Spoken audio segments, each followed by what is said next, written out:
क्या भगवान हमारी परीक्षा लेते हैं? जब जीवन कठिन होता है, जब हर ओर से दुख, अपमान और असफलता मिलती है, तब मन में सबसे पहला सवाल यही उठता है, क्या भगवान हमारी परीक्षा ले रहे हैं? अगर वो हमें इतना प्रेम करते हैं तो हमें कष्ट क्यों देते हैं? इस प्रश्न का उत्तर केवल एक श्रद्धालु ही नहीं बल्कि हर मनुष्य जानना चाहता है जिसने कभी ईश्वर को पुकारा है। भाग 1, ईश्वर और उनकी परीक्षा का रहस्य। हिंदू धर्म के शास्त्रों में स्पष्ट रूप से बताया गया है कि भगवान कभी भी नफरत या दंड की भावना से परीक्षा नहीं लेते, बल्कि वे परीक्षा के माध्यम से भक्त को स्वयं के और उनके भीतर छुपे दिव्य गुणों का अनुभव कराते हैं। जैसे शिक्षक परीक्षा इसलिए लेते हैं ताकि विद्यार्थी की योग्यता सामने आए, वैसे ही भगवान की परीक्षा हमें आत्मबोध कराती है। वो परीक्षा नहीं, परख होती है। वो दंड नहीं, निर्माण होता है। वो त्याग नहीं, तैयारी होती है। भाग 2, रामायण और महाभारत की परीक्षा। श्री राम मर्यादा पुरुषोत्तम कहलाने वाले भगवान को भी वनवास मिला, राजगद्दी छीन ली गई, पत्नी का हरण हुआ। क्यों? क्योंकि यह सब उनके चरित्र निर्माण का हिस्सा था।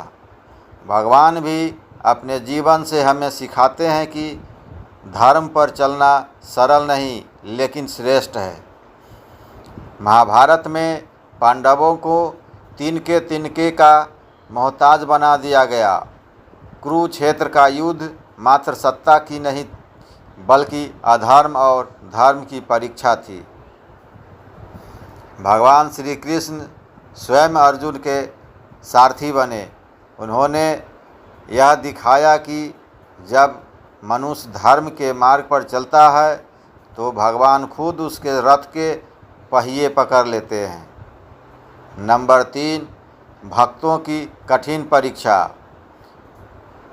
प्रहलाद, एक छोटा बालक जिसने ईश्वर का नाम नहीं छोड़ा, भले ही उसका पिता उसे मारना चाहता था। नंबर 2, मीराबाई, जहर दिया गया, कांटे बिछाए गए, लेकिन वह गाती रही, मेरे तो गिरधर गोपाल, दूसरों न कोई। नंबर 3, संत एकनाथ जी, गुरु नानक देव, स्वामी राम कृष्ण परमहंस। इन सभी की ज़िंदगी में कठिन समय आया, लेकिन उन्होंने कभी ईश्वर से शिकायत नहीं की। क्यों? क्योंकि उन्होंने कष्टों में भी ईश्वर का करुणा रूप देखा। नंबर 4, भाग 4, हमारी आज की परीक्षा कैसी होती है? आज ईश्वर हमें किस रूप में परखते हैं? जब सब लोग आपके विरुद्ध हो लेकिन आप सत्य बोले, जब धन की कमी हो पर आप चोरी न करें, जब अपमान हो पर आप बदला न ले, जब सब छोड़ जाएं तब भी आप भगवान को न छोड़े, तभी भगवान मुस्कुराकर कहते हैं, अब तू मेरा है। भाग 5, भगवान की चुप्पी भी उत्तर है। कई बार हम रोते हैं, प्रार्थना करते हैं, लेकिन कोई उत्तर नहीं मिलता। ऐसा लगता है जैसे भगवान चुप है। परंतु शिक्षक परीक्षा के समय मौन रहते हैं। वो केवल देख रहे होते हैं कि छात्र ने कितना सीखा है। भगवान की चुप्पी भी उनकी उपस्थिति है। वो मौन रहकर हमें सहारा दे रहे होते हैं। भाग 6, परीक्षा के बाद मिलने वाली कृपा। ईश्वर की परीक्षा कभी भी व्यर्थ नहीं जाती।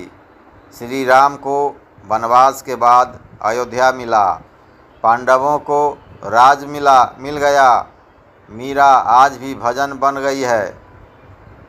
भगवान कभी किसी की मेहनत और भक्ति को अनदेखा नहीं करते। जब समय आता है तो वो 1000 गुना बढ़ाकर वापस देते हैं। भाग 7। क्या भगवान जानबूझकर कष्ट देते हैं? यह सवाल बहुत संवेदनशील है। उत्तर है नहीं। भगवान हमें कभी दुख देने के लिए कष्ट नहीं देते, बल्कि हमें निखारने के लिए देते हैं। जैसे माँ बच्चे को करवा काढ़ा देती है ताकि वह ठीक हो सके, जैसे लोहार लोहे को बार बार मारता है ताकि वह सुंदर तलवार बन सके, वैसे ही भगवान भी हमें गढ़ते हैं, संवारते हैं। उनकी कृपा कष्टों के पीछे छिपी होती है। भाग 8। जब कष्ट आए तो क्या करें? जब आप समझ जाए कि यह भगवान की परीक्षा है तो आपका दृष्टिकोण बदल जाता है। नंबर 1, हिम्मत मत हारिए, आप अकेले नहीं हैं। नंबर 2, नाम जपिए, राम कृष्ण शिव किसी भी ईश्वर का नाम जप आपको शक्ति देगा। नंबर 3, सेवा करिए, किसी ज़रूरतमंद की मदद करना भगवान को प्रसन्न करता है। नंबर 4, खुद पर भरोसा रखिए, अगर भगवान ने ये स्थिति भेजी है तो उसका समाधान भी तैयार है। भाग 9। आपकी परीक्षा आपकी विजय। हर मनुष्य की परीक्षा अलग होती है। किसी के लिए गरीबी, तो किसी के लिए रोग, तो किसी के लिए रिश्तों में टूटन, तो किसी के लिए अकेलापन। लेकिन एक बात तय है, अगर आप टिके रहें तो भगवान आपको ऊंचा उठाएंगे। भाग 10। निष्कर्ष।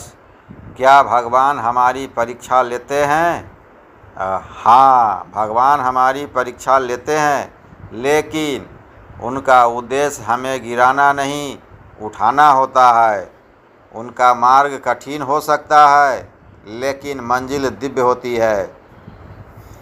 हर परीक्षा एक अमूल्य उपहार होती है। वो हमें बनाती है, हमें भगवान की ओर करीब लाती है। तो अगली बार जब जीवन कठिन लगे तो मुस्कुराइए और कहिए, हे प्रभु, यह आपकी परीक्षा है और मैं पास होकर दिखाऊंगा। अंतिम संदेश मेरे दर्शकों के लिए, अगर आपने कभी ईश्वर की परीक्षा का सामना किया है तो कमेंट करें।